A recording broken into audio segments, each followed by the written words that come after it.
So I went in and I shot the concert, and I actually had the chance to hang out with Swift and her family for a couple of hours while she signed autographs at the end of the show. And believe it or not, there used to be a time back in the day when you could walk right up to Taylor Swift, shake her hand, get a hug, and get a real live autograph.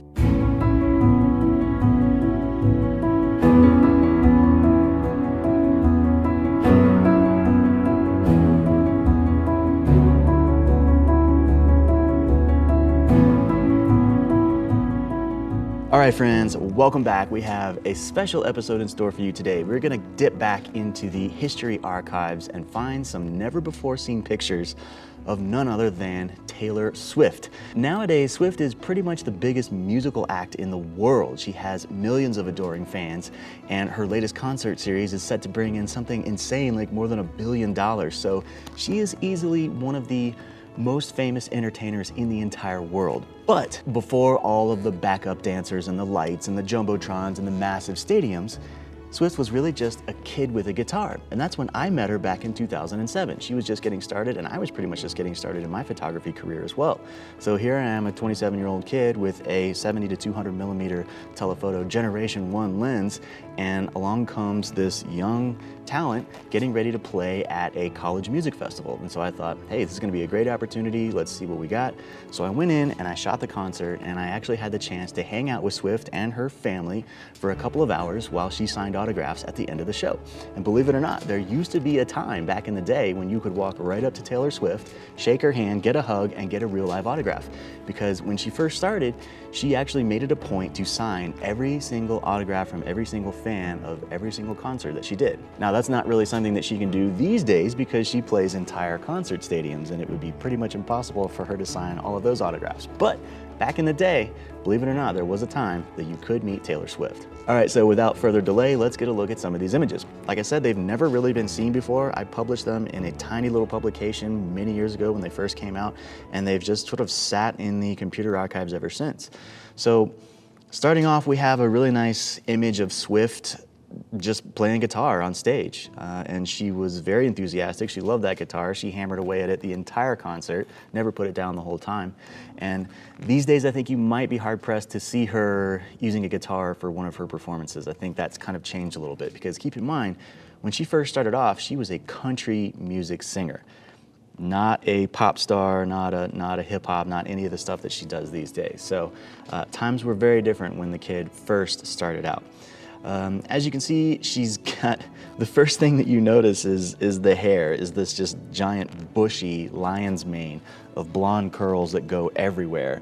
And that is a far cry from her sort of distinctive crop top bangs and straight hair that she has these days. I think we can be pretty certain that these days Swift has an entire legion of people orbiting around her, spraying her with hairspray to make sure that not one single bit of that blonde gets out of place. But back in these days, it was really interesting. She would play her heart out on the stage, and all of these blonde curls would just go everywhere. They flopped in her face, they flopped in her bandmate's face. They were just all over the place, because she's about 9 feet tall and she can't go anywhere without just basically standing in somebody's way. So it was an outdoor concert. It was a bit of a windy day, and the hair just went all over the place. And you know that if you took Swift's style team from today and put it back then, they would probably all be having heart attacks watching this blonde locks just flail all over the stage, which was really cool. But she didn't care. She just played right through it. It would get in her face, she'd fling it out of the way, keep playing guitar. It was a pretty interesting sight to watch. So one thing that you definitely notice when you're front and center with a telephoto lens at a Taylor Swift concert is that she is a very polished performer. She had this interesting technique of smiling through her vocals. There was never a moment when she didn't look anything less than completely refined and friendly and engaging with her audience. So it was a really interesting experience, and it was almost impossible to take a bad picture of her. Yeah, so it was definitely very interesting to see such a young performer who had sort of such a charismatic kind of persona about her. She had a very strong stage presence. So again, this was before all the lights and the jumbotrons and the backup singers and the backup dancers, and so she kind of had to make her own light in those days, and she definitely did. Every single person in that audience that she was playing for was completely enraptured with every song that she did. It was pretty good. She was a very captivating performer. So as we move away from the stage, the vast majority of the time that Swift interacted with her fans was actually right there on the ground. She got off the stage after finishing her set, which was pretty small at the time because she only had maybe a handful of songs. And so she came down next to her little folding merchandise table and stood behind it and literally signed autographs for probably 2.5 hours until every last student at that college festival had gotten, like I say, a hug and a handshake and an autograph. And it was just really interesting to watch her interact with the fans. And anyone who ever sees these images, they always ask me, oh my gosh, you've met Taylor Swift. What is she like in real life? And if I had to just sum it up in one word, I would say wholesome. She was just a good, wholesome kid. She was really friendly. She loved talking to people. She loved engaging with her fans.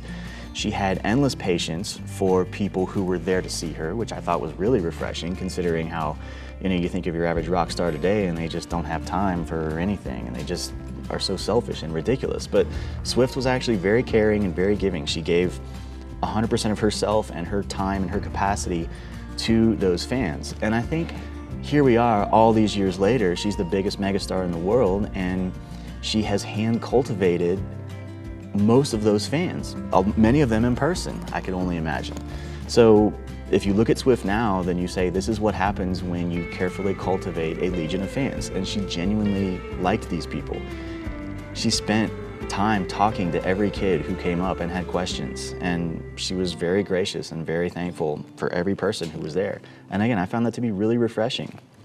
So one of the things that you notice when you're up close and personal with somebody like this is the way that she holds her pen. It was like nothing I'd ever seen before. She actually had this kind of lobster claw configuration, and she would just sort of hold her pen like this and sort of sign autographs in this fashion here. And I had to think about that for a minute, and you start to realize that, okay, well, here's a person who plays guitar for a living, and I would imagine that gripping a pen in the traditional fashion and twisting your wrist and using it to sign autographs that way would probably be a death sentence, carpal tunnel syndrome, and to be at the end of your guitar career. So if I had to guess, I would say that somebody taught her at a young age how to hold a pen so that it would not cripple her hand after thousands of autographs, because this kid, again, when she first started off, she had to have signed thousands of autographs per show.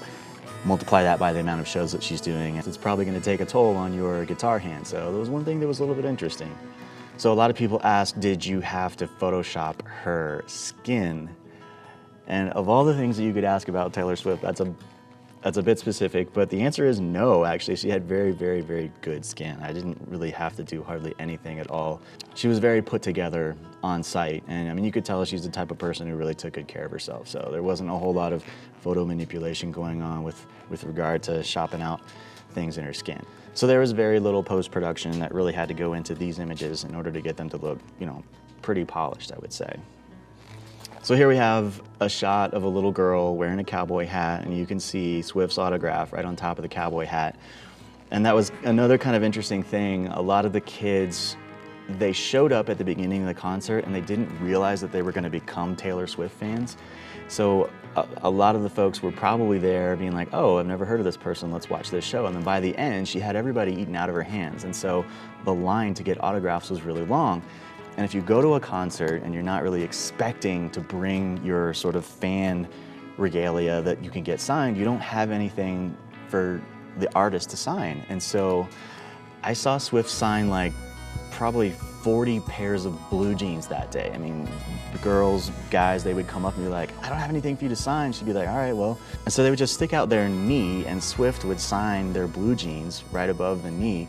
And I remember she did this a couple of times. She would draw a little arrow pointing up and she would say, pretty, right? Which was a really, really fun and kind compliment that people really appreciated. And I don't even know if you could say that today. You've got woke culture and all this other stuff to where you can't say someone looks nice or pretty or whatever. But I mean, back in 2007, that was a really great compliment. And a lot of young women went home just feeling really good about themselves because their favorite new rock star had just signed their blue jeans and given them a really great compliment. So that was one thing that I would say I doubt very seriously you would see anything like that today. So times have changed. Swift is very tall, goes without saying. She pretty much towered over all of the fans who came up to get autographs, and I thought that was pretty interesting because she was actually younger than most of the college girls who were there to see her. And so here's this 17-year-old kid kind of high-rising above, 19, 20, 22-year-old people, which made for an interesting dynamic.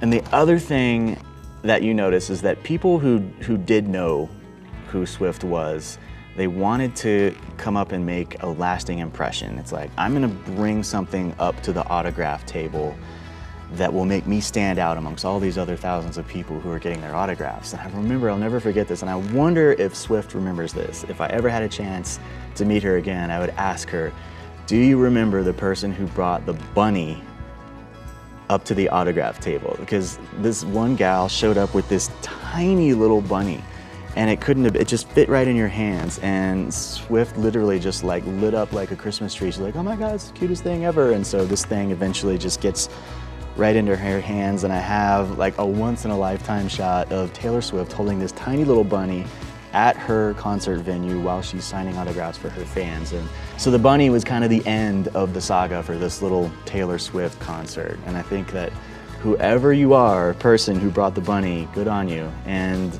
if you ever see this video, if you ever see this project, reach out to me. I will send you the picture of that bunny, because that's one of a kind right there. I mean, you don't ever see that again.